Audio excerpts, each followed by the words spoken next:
بسم اللہ الرحمن الرحیم۔ ہمارے معاشرے میں جہاں میراث کی تقسیم ہوتی ہے، اکثر لوگوں کو اس کا علم نہیں ہوتا کہ میراث کس کس کو ملتا ہے، کب ملتا ہے، کتنا ملتا ہے، کب نہیں ملتا، کب کم ملتا۔ اس کے بارے میں عام طور پر لوگوں کو علم ہی نہیں ہوتا، اپنے باپ داداؤں کے رسم و رواج یا باپ کی وصیت یا مرنے والے کی وصیت کے مطابق تقسیم کر لیتے ہیں۔ شریعت کا کچھ علم نہیں ہوتا، جبکہ اس کی اتنی اہمیت ہے کہ اللہ کے رسول پاک صلی اللہ علیہ وسلم نے اس کو نصف علم قرار دیا۔ یاد رکھیں،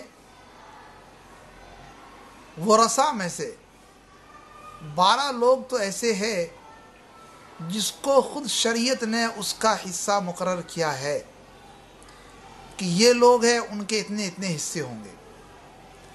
ان 12 میں سے 4 مرد ہیں، 8 عورتیں ہیں۔ مرد کون کون ہے؟ شوہر، باپ، دادا اور ماں شریک بھائی، یعنی اخیافی بھائی۔ ان کا حصہ شریعت نے مقرر کیا ہے، کب ملے گا، کتنا ملے گا، کب نہیں ملے گا۔ اس طرح 8 عورتیں ہیں، بیٹی، پوتی، ماں، دادی، بیوی اور تینوں قسموں کی بہن، یعنی حقیقی بہن، اللاتی بہن یعنی ماں باپ شریک بہن، اور اخیافی بہن یعنی ماں شریک بہن۔ یہ 8 عورتیں ہیں اور 4 مرد، جن کا شریعت میں حصہ مقرر ہے کہ ان لوگوں کو حصہ ملے گا، اتنا اتنا ملے گا، اور کب وہ محروم ہوا، کب نہیں ملے گا، کب ملے گا، کب کتنا، سب کچھ تفصیلات ہے۔ اس کے علاوہ یہ دوسرے لوگ جن کو شریعت کی اصطلاح میں اسبا کہا جاتا ہے، پہلی قسم کے لوگ جو بیان کیے گئے ان کو اصحاب فروض کہا جاتا ہے، یعنی جن کے حصے شریعت نے متعین کیا ہے۔ دوسری قسم کے لوگ اسبا ہوتے ہیں۔ اسبا اس کو کہتے ہیں کہ جو اصحاب فروض یعنی حصے والوں کو دینے کے بعد جو کچھ بچ جائے وہ سب ان کا ہوتا ہے۔ اسے کوئی متعینہ حد نہیں ہے، متعین حصہ نہیں ہے، جو بچ جائے سب ان کا۔ اگر اصحاب فروض یہ ان جو 12 لوگ بیان کیے گئے لوگوں میں سے کوئی ہے اور ان کو شریعت نے اس حالت میں حصہ دیا ہے، تو ان کا حصہ دینے کے بعد جو بچ جائے سب اسبا کا ہوتا ہے۔ اسبا کون کون سے؟ اسبا کی پہلی قسم ہے میت کی اولاد، یعنی بیٹا، بیٹا نہ ہو تو پوتا، پوتا نہ ہو تو پرپوتا، آخر تک۔ اگر اس درجے میں کوئی نہیں ہو تو اس کو اصل میت یعنی میت کے باپ، باپ نہ ہو تو دادا، دادا نہ ہو تو پردادا۔ اگر یہ لوگ بھی نہیں ہے تو تیسرا نمبر آتا بھائیوں کا، کہ بھائی نہ تو بھتیجا، نیچے تک جاتا ہے سلسلہ۔ اور اس درجے میں اس تیسرے کیٹیگری کے اندر تیسرے درجے میں بھی کوئی نہیں ہے، پھر نمبر آتا چچا کا، چچا بھائی وغیرہ۔ یہ لوگ اسبا کہلاتے ہیں۔ یہ اسبا کی 4 قسمیں ہیں: میت کی اولاد، میت کے باپ دادا، میت کے بھائی اور میت چچا اور اس کی اولاد۔ یہ اسبا ہے کہ اصحاب فروض جن کے حصے مقرر ہے ان کو دینے کے بعد جو بچ جائے سب ان کا ہوتا ہے۔ لیکن ہمارے معاشرے میں اس کا علم نہ ہونے کی بنا پر بسا اوقات جن کے حصے شریعت نے متعین کیا ہے وہ موجود ہوتے ہیں، اس کے باوجود حصہ نہیں دیا جاتا۔ مثلا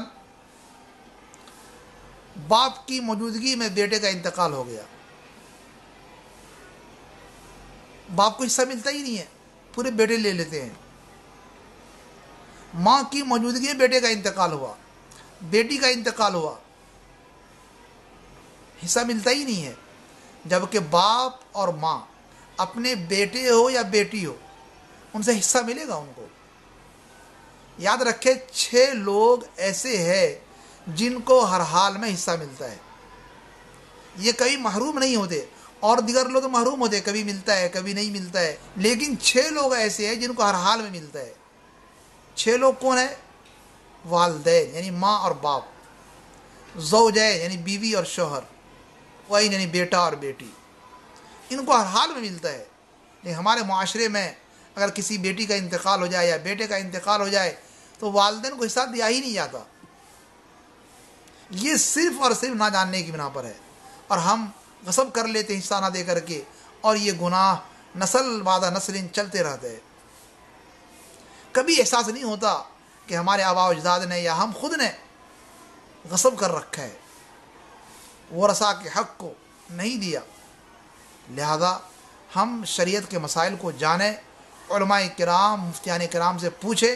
آج ہم دیکھیں کہ ہمارے یہاں انتقال کتنے لوگ ہوتے ہیں، ہفتے میں مہینے میں ایک نہ ایک انتقال ہوتا ہی ہے، کئی لوگ انتقال ہوتے ہیں، لیکن میراث کا مسئلہ کتنے لوگ پوچھنے جاتے ہیں؟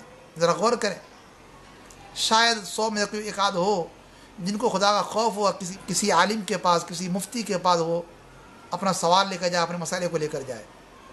یہ شاید 100 میں سے ایک آدھی کوئی ایسا ہوتا ہے۔ لہذا مسائل سیکھے، سمجھیں، جانیں، علماء کرام سے پوچھیں، تاکہ حرام کھانے کا ارتکاب نہ ہو، ہم حرام خوری سے بچ سکے، اور ہمارے آباء و اجداد کی روح کو بھی تسکین ہو۔ اللہ تعالی ہم سب کو شریعت کے مطابق اپنی میراث کو تقسیم کرنے کی توفیق عطا فرمائے۔